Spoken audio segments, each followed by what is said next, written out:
The secret money rule. Wealthy Jews follow. You've never heard this. I need to stop you before you scroll past this, because what I am about to tell you in the next few minutes has been sitting inside ancient manuscripts for over 2,000 years. And the reason you have never heard it, the real reason, is not because it was lost. It was not lost. It was protected. It was kept inside the walls of study houses in Krakow, in Vilna, in Safed, passed between teachers and students who understood that this knowledge, given to the wrong person at the wrong moment, would be wasted like water poured into sand. I am sharing it now because the sand is everywhere, and you may be standing in it. My name is irrelevant. What matters is what I carry.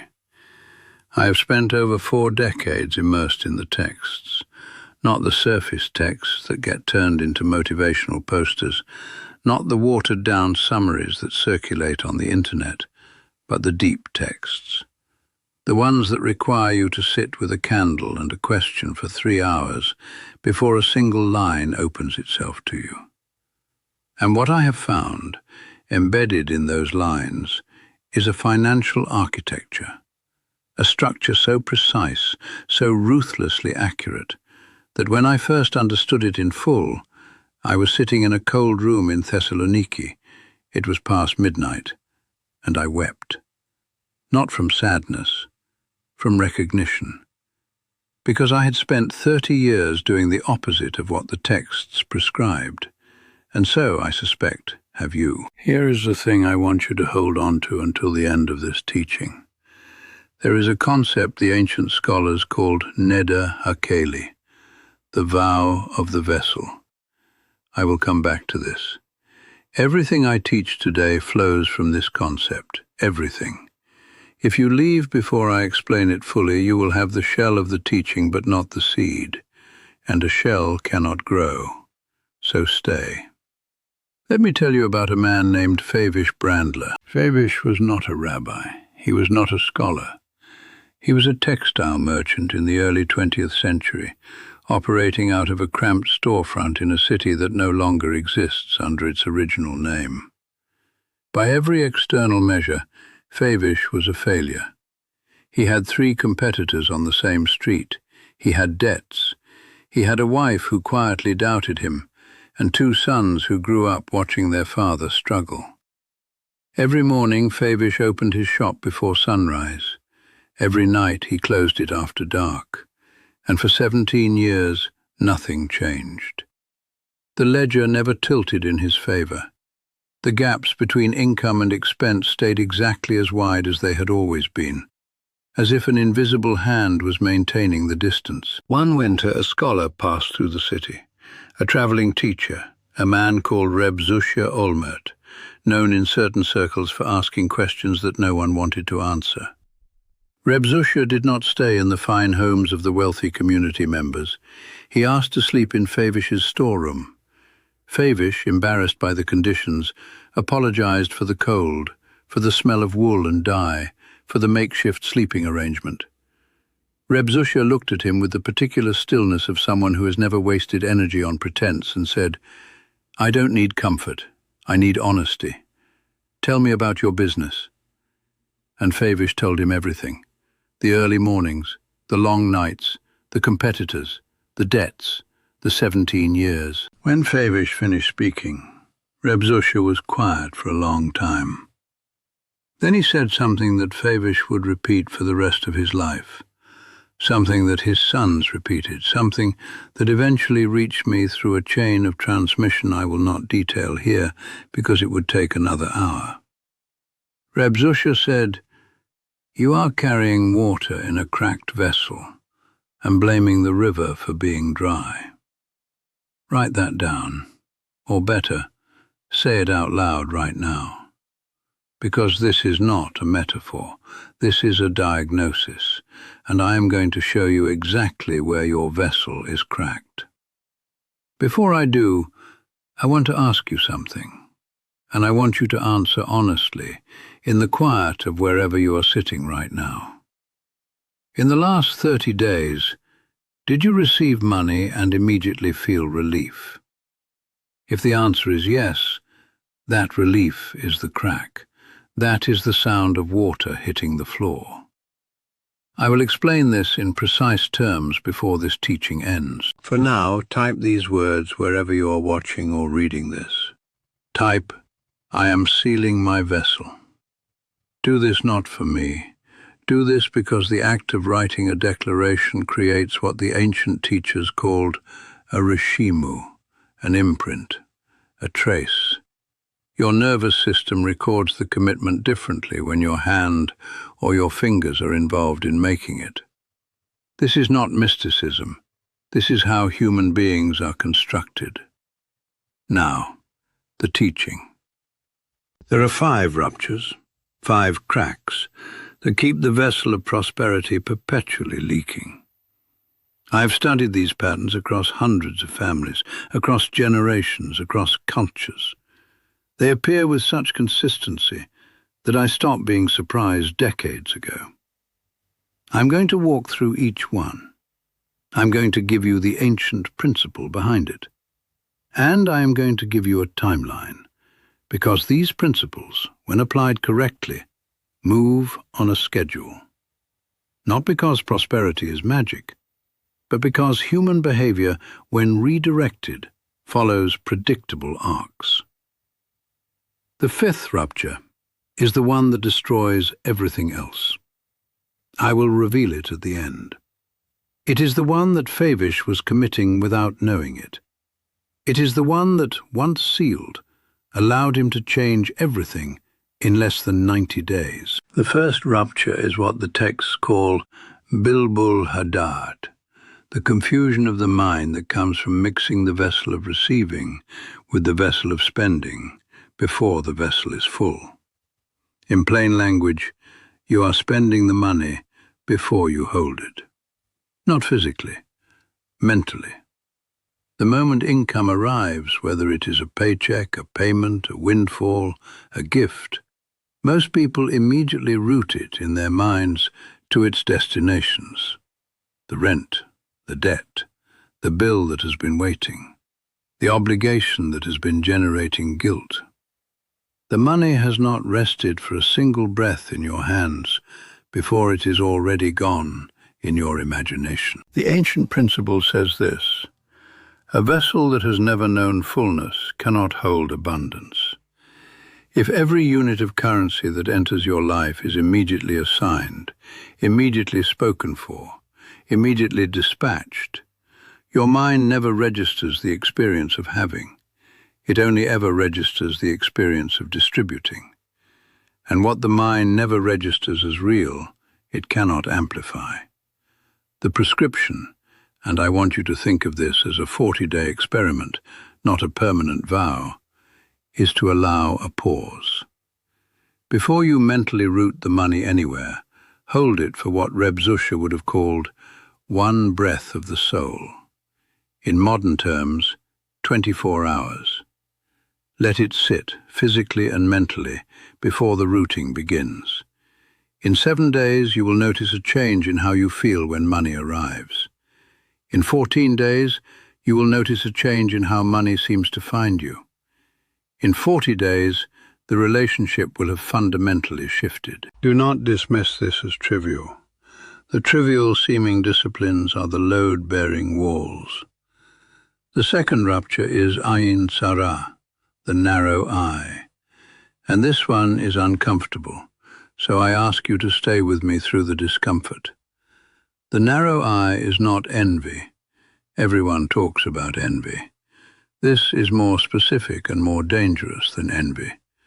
The narrow eye is the habit of looking at someone else's prosperity and silently calculating why it does not apply to you. He inherited it. She married into it. They had connections I don't have. That industry is different. That era is gone. Every one of these calculations, however accurate it may seem on its surface, is performing a hidden function. It is sealing off the channel through which you might receive similar abundance, because your mind is a pattern recognition machine. When you repeatedly feed it evidence that prosperity belongs to a category that excludes you, it stops scanning for opportunities that would contradict that conclusion. The ancient teachers had a phrase, "What the eye refuses to see, the hand cannot reach." The practice here is not to force false positivity. I am not teaching you to pretend. I am teaching you to interrupt the calculation. When you notice the narrow eye activating, when the silent reasoning begins about why someone else's success is inaccessible to you, the interruption is a single question. What would I have to believe for this to be available to me? You do not need to answer the question. The question itself is the medicine. It cracks the certainty open. In 7 days of this practice, you will begin to notice that your circumstances look different. Not because they have changed, because you have stopped filtering out the evidence that contradicts your conclusions. The third rupture is the one I mentioned at the beginning, the one that 90% of people commit without knowing it. Are you ready? It is called Sod Halashon in the tradition, the secret of the tongue. And it is devastatingly simple. You are describing your financial life in the language of permanence. I'm always broke. I never have enough. Money always slips through my fingers. I can never catch a break. The word always, the word never. These are not descriptions, they are verdicts. And every time you issue a verdict about your financial life, you are not expressing a feeling. You are issuing an instruction to the parts of your brain responsible for filtering reality. You are telling those systems, lock this in, this is fixed, stop scanning for exceptions. The Talmudic principle behind this is found in a teaching about speech as a form of creation. The tradition holds that the spoken word, particularly the word spoken about oneself, has a formative, not merely descriptive function. You are not reporting your reality when you say, "I am always broke." You are constructing it, brick by brick, verdict by verdict. The practice is substitution, not suppression. You are not going to stop thinking about financial difficulty, but you are going to alter the tense and the scope. "I am currently navigating a tight period" is not denial. It is accuracy.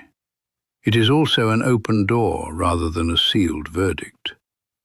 Do this for 14 days. Only that. Watch what shifts.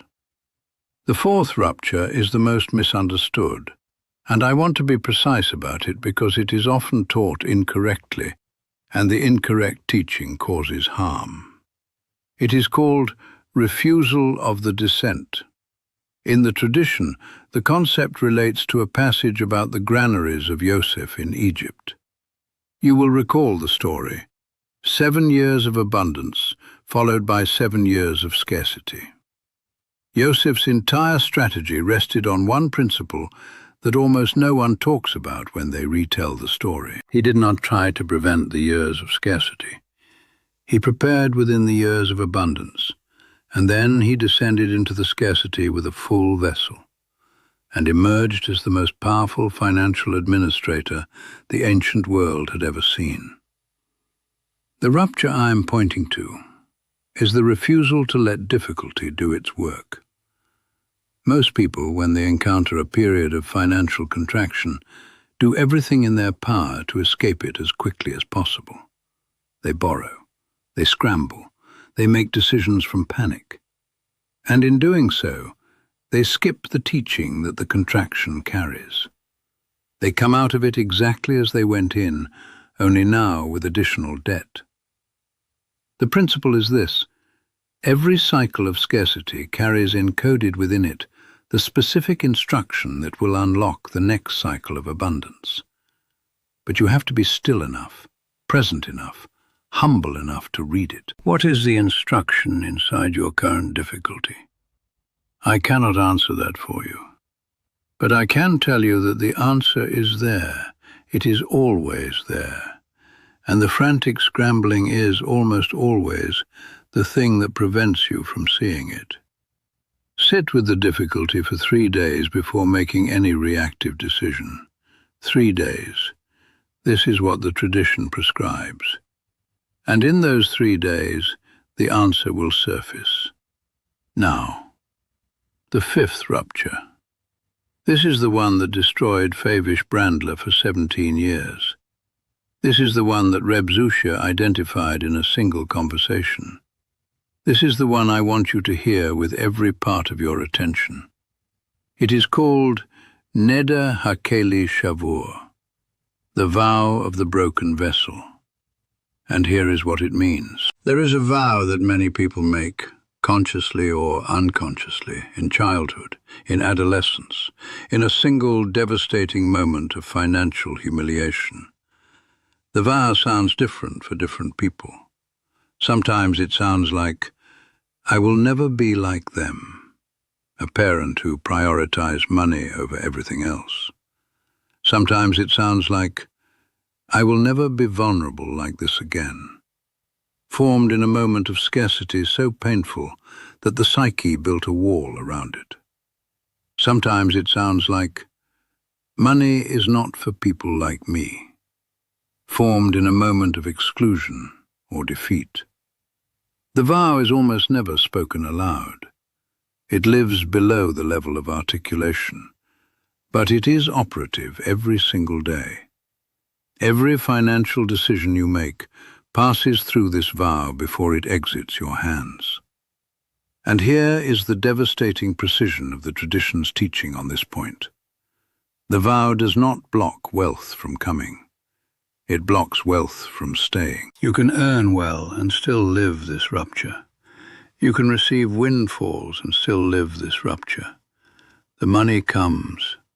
The vow sees to it that the vessel cracks just at the moment fullness is near. A sudden expense, an impulsive purchase, a generous gesture that goes slightly beyond your means, an investment that seemed right and turned out wrong. The mechanism changes.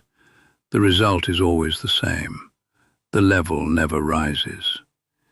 Favish was working 17 years of long days because he had made a vow, as a young man, in a moment I will not detail, that prosperity was something that happened to other families, not because of genuine belief, because of pain. And that pain had calcified into architecture. What Reb Zusha did, and this is the part that most teachers skip, was not to tell Favish to believe in himself or to work harder. Reb Zusha asked him to identify the exact moment when he had decided that the ceiling existed, to find the room, to find the age, to find the sentence. For Favish, it took 2 nights of sitting with the question. On the 3rd morning, he came to Reb Zusha with the answer, and Reb Zusha said only this, now release the boy who made that vow from the vow. He made it to protect himself. He did not know it would become his cage. Within 3 months, not 3 years, 3 months, Favish's business had restructured itself, not through luck, not through magic, through a series of decisions he had been incapable of making before, because the vow had been quietly vetoing them for 17 years. I want you to do something before you close this page or this video or this screen. Ask yourself, when did I decide that the ceiling was fixed? How old was I? What happened? You do not need to solve it today. You only need to find it. Because a crack you can see is a crack you can seal. The timeline I offer you is this. Identify the vow within 7 days. Sit with it. Do not run from it. Do not try to immediately reverse it. Simply name it. In 30 days of naming it, of seeing it operating, of noticing when it activates, its power will have diminished by more than half. In 72 days, many people report that it no longer operates at the level of reflex. It has become a thought they can observe rather than a law they unconsciously obey. 72 days. Hold that number. Now let me give you the complete architecture in brief, because I want you to leave today with something you can hold in one hand. The first rupture. You spend the money before you hold it. The seal. The 40-day pause before routing. The second rupture. The narrow eye that excludes you from what you see others receiving. The seal. The single interrupting question. The third rupture. The verdicts of permanence in your language. The seal. 14 days of tense and scope substitution. The fourth rupture. The refusal to let difficulty deliver its teaching. The seal. 3 days of stillness before any reactive decision. The fifth rupture. The vow of the broken vessel, made in a moment of pain, calcified into an invisible sealing. The seal.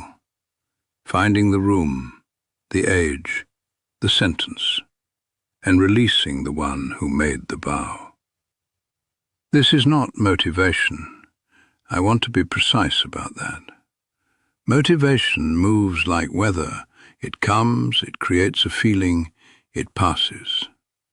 What I have given you today is structural.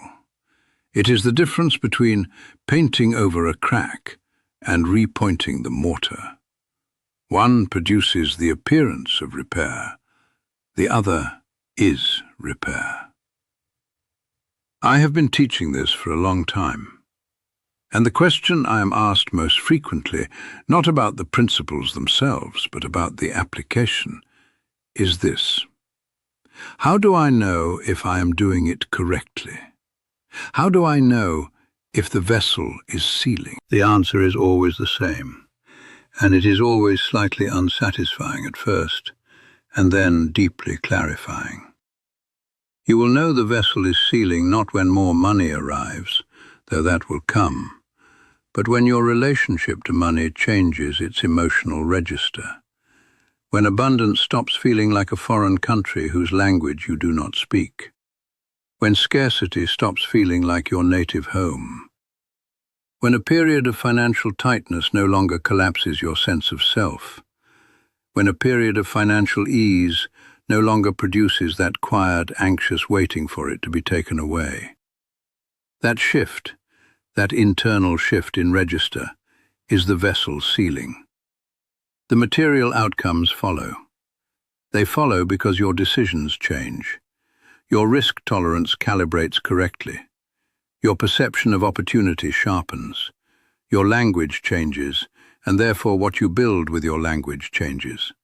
It is law, not wishful thinking. Law. Reb Zusha Olmert left Favish Brander's storeroom on the fourth morning. He asked for nothing in return. Favish tried to offer him payment. Reb Zusha refused, and when Favish pressed him, the old teacher said, "The teaching is the payment. The teaching moving through you into your children is the interest." Favish's sons became, by the middle of the century, two of the most prosperous merchants in their region.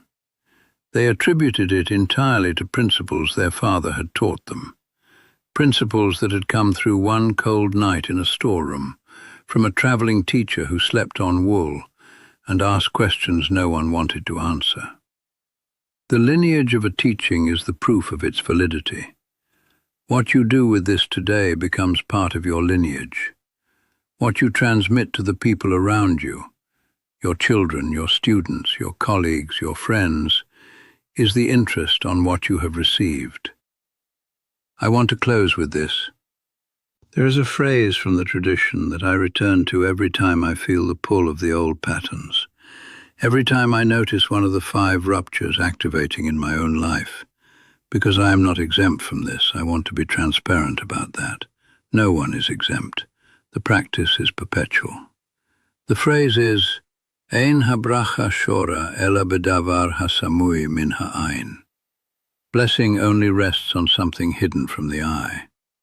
What this means, in the context of everything I have taught today, is this. The work that seals the vessel is invisible. No one sees you pausing before routing the money. No one sees you interrupting the narrow eye. No one sees you releasing the boy or the girl who made the vow in the room of pain. No one sees the 3 days of stillness before the reactive decision. The invisible work is the real work. The visible results are simply what happens when the invisible work is done faithfully. Begin today, not tomorrow, not after you have thought about it more, not after you have shared this with someone who will validate your readiness. Today, in whatever form the smallest first step takes. If this teaching has moved something in you, if you felt at any point the specific recognition of someone hearing something they already knew but had forgotten, then I ask you to do one thing. Subscribe, follow, stay close to this channel, because what I have shared today is the foundation. The structure above it is larger, and I will build it here, teaching by teaching, for as long as there are people willing to do the invisible work. Shalom, and may your vessel hold everything it is meant to carry.